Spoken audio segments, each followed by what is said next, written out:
तो जगदीप धनखड़ को एनडीए की तरफ से उपराष्ट्रपति पद का प्रत्याशी बनाया गया है। भारतीय जनता पार्टी के राष्ट्रीय प्रवक्ता और सांसद राज्यवर्धन सिंह राठौड़ ने न्यूज 18 के हमारे संवाददाता लखवीर सिंह से खास बातचीत करते हुए कहा कि आज देश भर के आदिवासियों और किसानों में उत्साह की लहर है। किसान के बेटे को इतनी बड़ी जिम्मेदारी बीजेपी में ही संभव है। तरफ से उपराष्ट्रपति पद के लिए पश्चिम बंगाल के राज्यपाल जगदीप धनखड़ को प्रत्याशी बनाने के बाद राजस्थान सहित पूरे देश भर में खुशी की लहर है। इस पर बातचीत करेंगे। हमारे साथ हैं भारतीय जनता पार्टी के राष्ट्रीय प्रवक्ता सांसद कर्नल राज्यवर्धन सिंह राठौड़। राठौड़ साहब, राजस्थान के लिए आज बड़ा दिन है क्योंकि राजस्थान से ताल्लुक रखने वाले राज्यपाल जगदीप धनखड़ को प्रत्याशी बनाया एनडीए ने उपराष्ट्रपति का। किस तरीके से देखते हैं?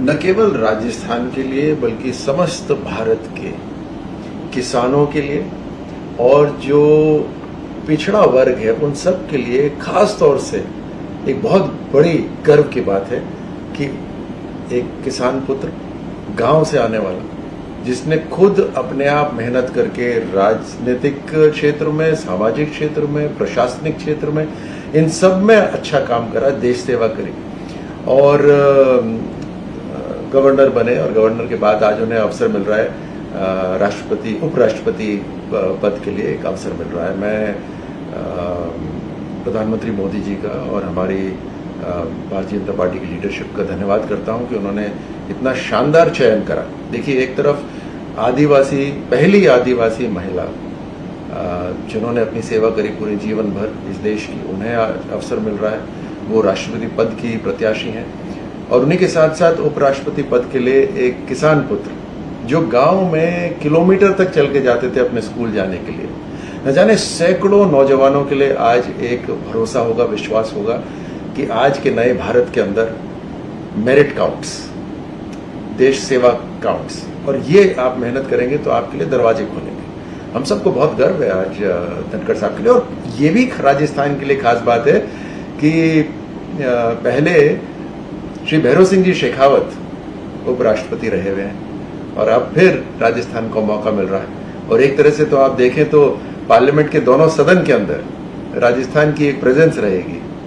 राजस्थान के लिए बड़े गर्व की बात है। ये आपने बहुत अच्छी बात की कि राजस्थान के लिए गौरव का विषय है। इसलिए भी है क्योंकि अब संसद के दोनों सदनों में राजस्थान से आने वाले लोग प्रतिनिधित्व करेंगे। एक तरफ उच्च सदन में जगदीप धनखड़ जी होंगे, दूसरी तरफ लोकसभा में ओम बिरला जी स्थापित है।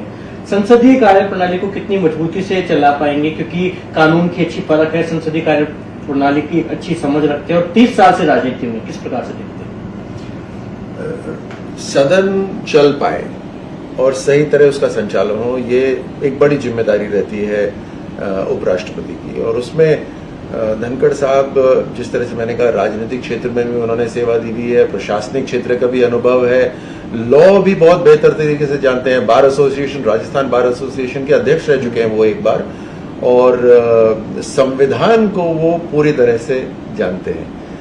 उसी तजुर्बे से उन्होंने, उसी अनुभव से अपना कार्यकाल, उन्होंने जो गवर्नरशिप थी बंगाल की, वो बहुत अच्छी तरह से वहां निभाई। तो मुझे यकीन है कि जिस तरह की पेचीदगियां आती हैं, जिस तरह की चुनौतियां राज्यसभा के अंदर विपक्ष खड़ी करने की कोशिश करता है, सदन को चलने नहीं देता, अलग अलग कानून का वर्णन करता है, तो धनखड़ साहब उसको बहुत बढ़िया तरीके से संभाल पाएंगे। राजस्थान के लिए एक बात यह भी महत्वपूर्ण है कि अगले साल राजस्थान में विधानसभा के चुनाव होने हैं। ऐसे में जाट वर्ग से आने वाले और किसान पुत्र को मौका दिया गया है। कितना मजबूती भारतीय जनता पार्टी को अगले चुनाव में इस निर्णय से मिलने वाली है आपके अनुसार?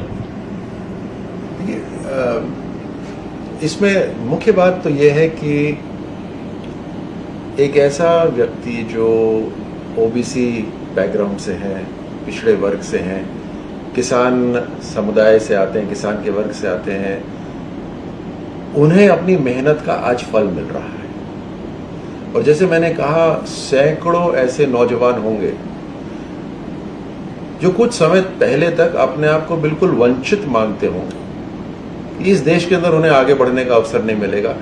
2014 से जो नए भारत का निर्माण प्रधानमंत्री मोदी जी ने करना शुरू करा है, जहां डायनेस्टिक पॉलिटिक्स नहीं चलती, आप किसी परिवार से हैं, सिर्फ वही एक कारण नहीं हो सकता आपको आगे बढ़ने का।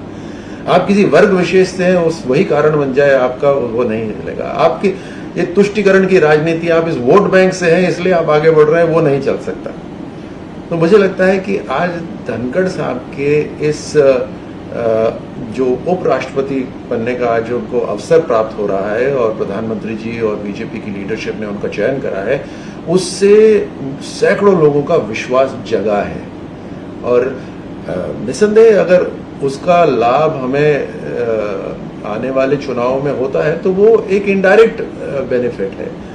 और ये जो निर्णय है ये तो देश हित में सोचकर ही रखा गया है।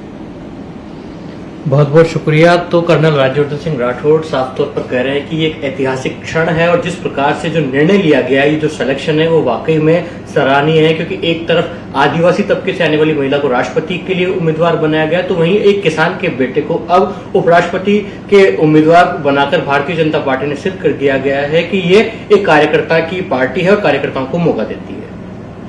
कैमरा पर्सन अंकित के साथ लखवीर सिंह शेखावत, न्यूज 18 दिल्ली। तो चलिए इसी के साथ ही बुलेटिन फिलहाल इतना ही है। नमस्कार।